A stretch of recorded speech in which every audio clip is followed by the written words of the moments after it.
I come from a world where it was kind of forbidden to talk about money to some extent.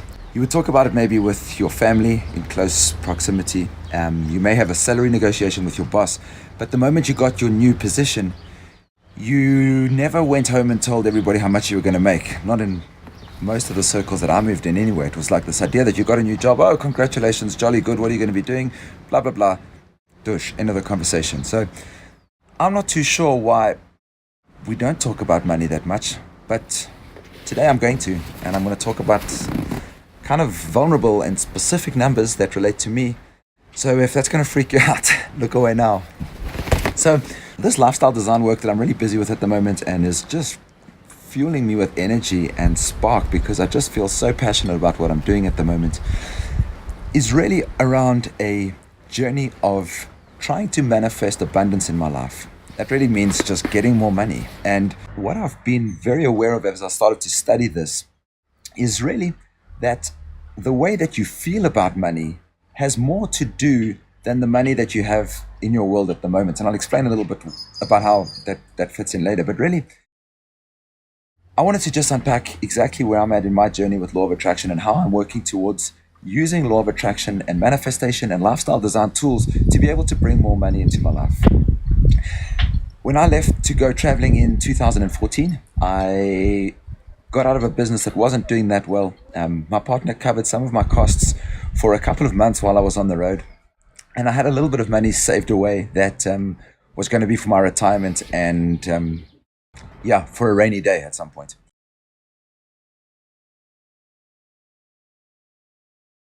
I went on the road, and for the first few months, I worried so much about money because I was very aware that I wanted to travel and I wanted to see if I could travel for an extended period of time.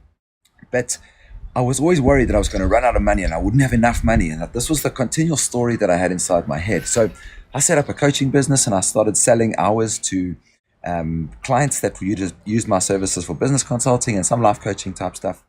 And the business model didn't really suit me that well because sometimes I would go offline for 3 weeks and I felt like I was letting my clients down in that space, and the idea of selling hours didn't suit me and internet wasn't always good. Anyway, the idea then came to me that I needed to start changing the way that I thought about money. I was trying to bring more money into my life and I wasn't having very good results. I was just, despite having the money saved in the bank, I didn't want to touch that and I didn't want to run out of money. So I was hoping that some of my online project would start to bring in money in abundance. In the meantime, this money that I had saved away in South Africa was about $60,000. It was basically my nest egg. And I met a guy who told me about a cryptocurrency called Bitcoin. I got in quite early. I'll cut a very long and emotional story short, but basically what happens is within about 2 years, this 60,000 goes up and reaches $1 million. My $60,000 had basically become an investment that was worth $1 million. And it freaked me the fuck out. I didn't know what to do. I was so worried that I was going to lose it, that I didn't cash out. I had been telling myself a story that started to sound something like, I can buy 2 houses, and then I can buy 3 houses and 4 houses. And then if I wait another 2 weeks, it was going up and up. I could buy another 5 hours, but it was never enough. And then that Bitcoin market came down, and it came down pretty sharply, roughly to about half. So I was probably on like $300,000. And I didn't cash out because I was like, it's going to go up again. And 300,000 is not enough. And so I essentially went through this entire conversation, an emotional roller coaster over a couple of years.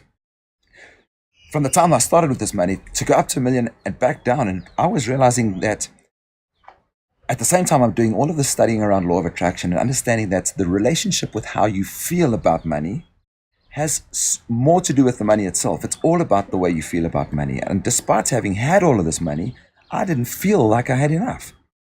And I think that's why the universe or whoever punished me by, I didn't take a profit. I didn't say this is more than enough for me. I could live the rest of my life without having to worry about it again. But I didn't cash out. And then it got down to about 100,000 and then 90. And one day I realized that this is really, really bad for the way that I feel about money. And I need to change how I feel about money. So at 85,000, I cashed it all out. And that was kind of a hard thing for me to do because I had spent so long going through building this up and believing that it would go back. I'd started manifesting the idea that it was going to go back to a million or half of that at least because it had been there before. But I wasn't able to change the way I felt about money because it never felt like it was enough. And so despite none of my online projects at the moment actually making any cash, I've decided to take that last of the money, the 85 grand, and to not worry about money. I'm living off that in ways that with a few $1,000s a month, I have a beautiful, amazing existence. And I realize that as I start to do that, I start to feel differently about money.